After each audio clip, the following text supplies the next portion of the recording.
Good morning, everybody. GT Cam here once again. Sorry, I found a board over here.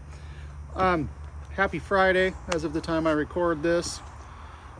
And if you're anything like me, morning won't matter because you'll be sleeping or something, or be laying there in bed at night going, I need something to watch. Be that as it may, it sounds like half the world is shut down today due to some sort of technological issues. So that'll be fun when we have a solar flare, I'm sure. With that in mind, that has absolutely nothing to do with today's topic. Let's talk toolboxes. We're going to do a little Financial Friday / toolbox thing here. Those of you starting out, just find a box to get you by. Initially starting out, you probably only need a tool cart. Harbor Freight has some stuff to get you rolling under the US General. I don't remember if they have anything under Yukon. There's various other stuff out there. If you feel like putting in some elbow grease and cleaning something up, you can go find yourself a used Mac, Snap-on, Matco, whatever. Now, I know there's a temptation when you step onto a tool truck when you're like, ooh, this is pretty, this is shiny, this is pretty, I really want this. It's like going to the car lot and going, oh, this Mustang, Camaro, Audi, whatever, this is pretty. And it's got power, you know, that sort of thing. It's for those of us that have a fascination with V8s, irrational fascination. Anyway, there's a time and a place for those. When you're starting out, you don't have enough tools to fill one of those anyway, at least not usually.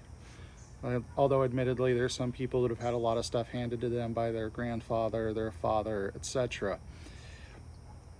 Now, you can step on those trucks and you can finance one of those things, but that early on is going to be one of the worst financial decisions you can make for yourself, just period.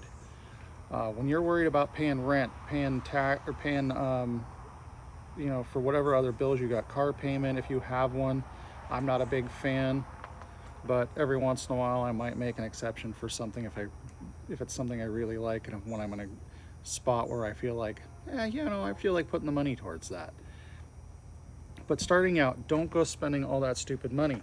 Now, say you're getting to a point where you think you'd like to have that bigger box, or you're thinking a year, 2, 3 years ahead.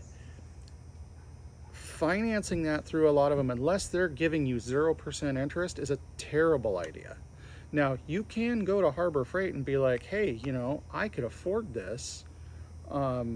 If I get Harbor Freight's credit card, and that'll get you you can do 10%, I think, or 0% interest. You could do the 0% interest and take that out for, I think it's 36 months. So that is an option in that event. The zero interest thing is great as long as you have the self-discipline to keep making those payments. If you're now, an alternate idea here, if you're fortunate enough to be working for a business, maybe you're working at a chain dealership or some other entity like that, where you have a 401k, what you can do instead of forking out all that money right now is, if you have a 401k, most companies will usually give you a degree of match. So, if you put in 8%, they'll put in 10%, or you put in 8%, they put in 8% of your income, whatever, up to, 8%.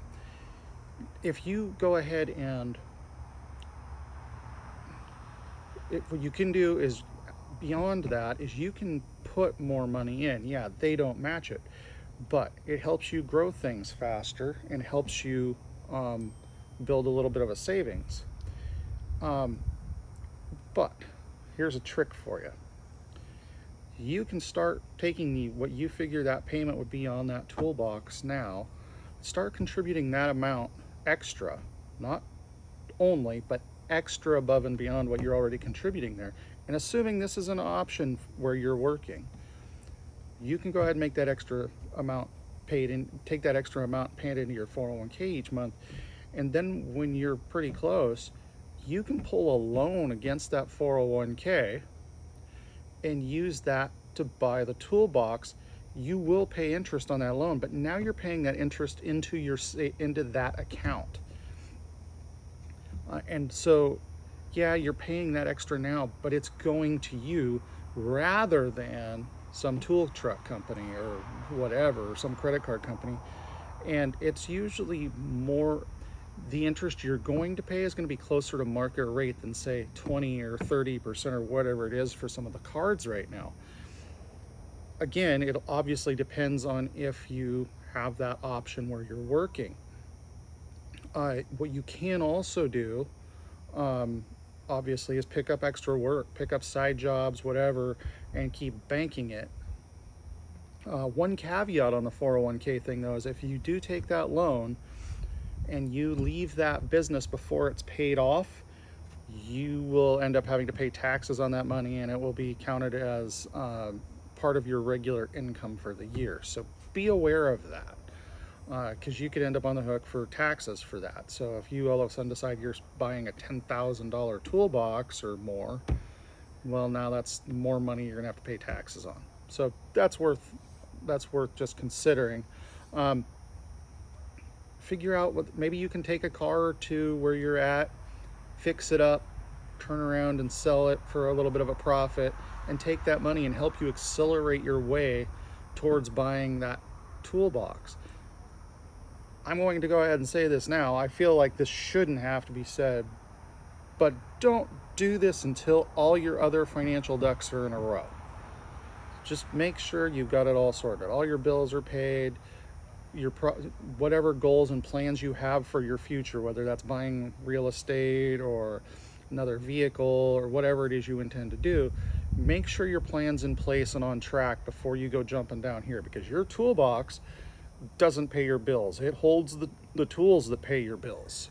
Along those lines, don't go buying tools that you only need like once.